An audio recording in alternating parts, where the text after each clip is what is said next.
मेरा नाम हेमंत है और ये घटना आज से करीब 25 साल पहले मेरे साथ हुई थी। अभी तो मैं मुंबई में रहता हूँ, लेकिन जिस टाइम पे ये घटना मेरे साथ हुई थी उस समय मैं बिहार में था। मेरे पिताजी एक पेंटर थे। मैं 3 भाई हूँ। जो मेरे सबसे बड़े वाले भैया हैं संजीव, वो मेरे पिताजी की मदद किया करते थे। जहाँ पे हमारा घर था वहाँ से कुछ दूरी पे इंडस्ट्रियल एरिया थी, जहाँ पे बहुत सारे फैक्ट्री थे। तो एक बार मेरे पिताजी को उस फैक्ट्री में कुछ पेंट का काम करने के लिए जाना था, लेकिन मेरे पिताजी उस टाइम पे काफ़ी बीमार रहा करते थे।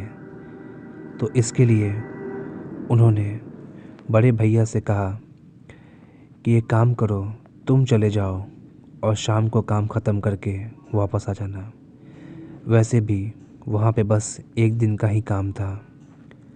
तो मेरे बड़े भैया ने कहा कि ठीक है, मैं चला जाता हूँ, और वो चले गए। शाम को जब मैं घर पे आया तो मैंने देखा कि पिताजी काफ़ी परेशान लग रहे थे। मैं उनके पास गया और मैंने कहा, क्या बात है, आप परेशान लग रहे हैं? तो उन्होंने मुझे बताया कि हाँ, संजीव उस फैक्ट्री में काम करने गया था और अभी तक वापस नहीं आया। शाम के 6 बज चुके हैं। तो मैंने उनसे कहा कि भैया बस आ ही रहे होंगे, बट आधा घंटा वेट करने के बाद भी भैया नहीं आए। तो मैंने पिताजी से कहा कि एक काम करता हूँ, मैं देख के आता हूँ कि भैया अभी तक घर क्यों नहीं आए। तो उन्होंने कहा कि हाँ ठीक है, तुम देख के आओ। मैंने अपनी साइकिल उठाई और मैं निकल पड़ा। मैं कुछ दूर चौक पे पहुंचा ही था कि मुझे मेरा एक दोस्त मिल गया, बजरंगी। उसने मुझसे पूछा कि कहाँ जा रहे हो? तो मैंने उससे बताया। तो उसने कहा कि रुक, मैं भी चलता हूँ तेरे साथ, और वो मेरे ही साइकिल पे पीछे बैठ गया। उसके बाद हम दोनों निकल पड़े। उस टाइम पे जिस शहर में मैं रहा करता था वहाँ पे आबादी भी बहुत कम थी, और जहाँ पे वो इंडस्ट्रियल एरिया था उससे पहले बहुत घने जंगल थे। ठंड का मौसम था तो ठंड भी बहुत ही ज़्यादा हो रही थी, और ठंड के मौसम में तो अंधेरा वैसे भी बहुत जल्दी हो जाता है। 6:30 से ज़्यादा टाइम हो चुका था, अंधेरा पूरा हो चुका था, कोहरा भी बहुत ज़्यादा था, इसीलिए कुछ दूर तक भी देख पाना बहुत मुश्किल हो रहा था हम लोगों के लिए। फिर भी किसी तरीके से मैं आगे बढ़ ही रहा था। आगे बढ़ते समय हम लोग आसपास भैया को भी देखते हुए जा रहे थे, लेकिन रास्ते में तो भैया छोड़िए, हमें वहाँ पे कोई भी इंसान नज़र नहीं आ रहा था। कुछ टाइम में हम लोग फैक्ट्री पे पहुँच गए। जब मैं उस फैक्ट्री में गया तो मैंने देखा कि मेरे भैया अभी तक काम कर रहे हैं। मैं और मेरा दोस्त भैया के पास गए और हम लोगों ने उनसे कहा कि अभी तक आप घर क्यों नहीं आए? तो उन्होंने बताया कि यहाँ पे कुछ काम और बाकी था। तो मैंने सोचा कि आज ही पूरा काम ख़त्म कर देता हूँ, तो कल यहाँ पे आने की ज़रूरत नहीं पड़ेगी। उसके बाद मैं और मेरा दोस्त भैया की हेल्प करने लगे। काम जल्दी ख़त्म हो गया। फिर भी काम ख़त्म करते करते 8 तो बज ही गए थे। उसके बाद मैं, भैया और बजरंगी हम लोग उस फैक्ट्री से अपने घर की तरफ निकल पड़े। 8 बज चुका था, और उस समय 8 बजने का मतलब रात के 12 बज चुके थे। फिर भी हम तीनों अपने घर की तरफ बढ़ रहे थे।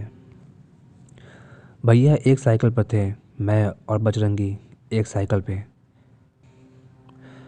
भैया हम लोगों से आगे आगे चल रहे थे, मैं और बजरंगी हम दोनों उनके पीछे पीछे थे।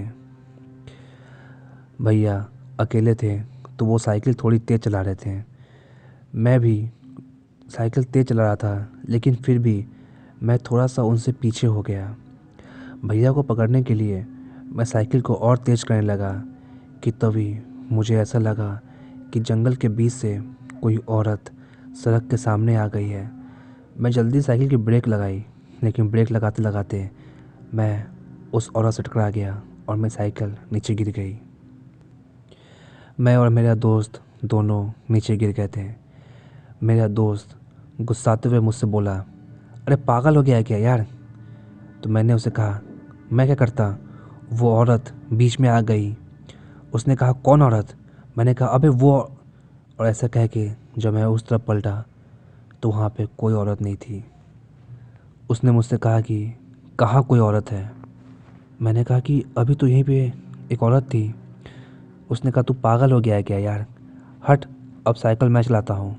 ऐसा कह के साइकिल वो चलाने लगा और मैं उसके पीछे बैठ गया।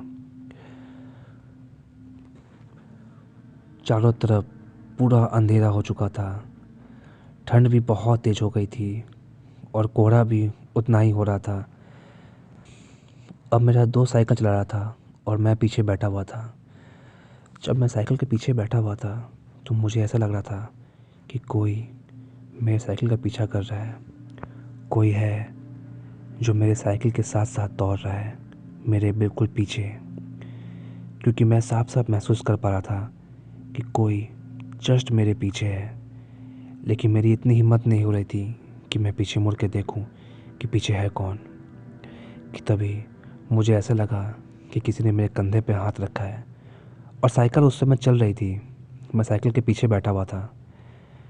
जब मैंने अपने कंधे की तरफ देखा तो सच में किसी का हाथ मेरे कंधे पे था। ये देख के मैं बहुत डर गया और जैसे ही मैं चीखने वाला था कि किसी ने अपना दूसरा हाथ मेरे मुंह के ऊपर रख दिया। मैं चीखना चाह रहा था लेकिन मैं चीख नहीं पा रहा था। हैरानी की बात तो ये थी कि साइकिल चल रही थी। मेरा दोस्त मुझसे कितनी दूरी पे होगा? एक साइकिल और पीछे बैठने वाले इंसान में कितनी दूरी होती है? इसके बाद भी मैं चीख नहीं पा रहा था। मैं बस अपने दोस्त को देख रहा था।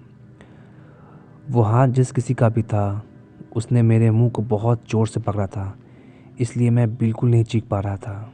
कि तभी मेरा दोस्त साइकिल चलाते हुए बोला कि अबे तू साइकिल को पैर से रोक क्यों रहा है? शायद साइकिल भारी हो रही थी। वो अपनी पूरी ताकत लगा रहा था लेकिन साइकिल आगे बढ़ नहीं रही थी। वो साइकिल चलाते हुए मुझसे बार बार कह रहा था कि साइकिल को तू रोक क्यों रहा है बे? ऐसा बोल के वो पीछे मुड़ा और वो जैसे ही पीछे मुड़ा कि उसकी ज़ोर से चीख निकल गई और साइकिल नीचे गिर गई। लेकिन जैसे ही वो पीछे मुड़ा उसकी चीख निकली, वैसे ही वो जो कोई भी था उसने मेरे मुंह को छोड़ दिया। हम दोनों नीचे गिर गए। मेरा दोस्त चीखते हुए बोला, अरे वो कौन थी? वो कौन थी? मैंने कहा कि कौन थी? तो उसने मुझे बताया कि एक बूढ़ी औरत थी जो तेरे मुंह को पकड़ी हुई थी और साइकिल के साथ साथ भाग रही थी। मेरा दोस्त इतना डर गया था कि डर के मारे उसके आंख से आंसू निकल रहे थे। हम दोनों बहुत ही ज़्यादा डर गए थे कि तभी हम लोगों ने देखा कि मेरे भैया मुझे ढूंढते हुए वापस आ रहे हैं। वो हमारे पास आए और उन्होंने हमसे कहा, अरे कहाँ रह गए तुम लोग यार? हम लोगों ने उन्हें सारी बात बताई तो उन्होंने हमारी बात पे यकीन कर लिया। उसके बाद हम तीनों एक साथ वहाँ से निकलने लगे। जब तक हम लोग उस जंगल से निकल नहीं गए तब तक हम लोग भगवान का नाम लगातार ले रहे थे और कुछ टाइम में ही हम लोग अपने घर पहुँच गए। घर आने के बाद भी हम लोगों ने सारी बात अपने पापा और मम्मी को बताई। खैर, उस दिन के बाद से भैया कभी भी फैक्ट्री में काम करने के लिए गए भी तो अकेले नहीं गए और उनकी कोशिश यही थी कि वो अंधेरा होने से पहले वहाँ से निकल जाएं। तो खैर दोस्तों, आज की कहानी यहीं तक थी। तो आप लोग को स्टोरी पसंद आई हो तो इसे लाइक करें।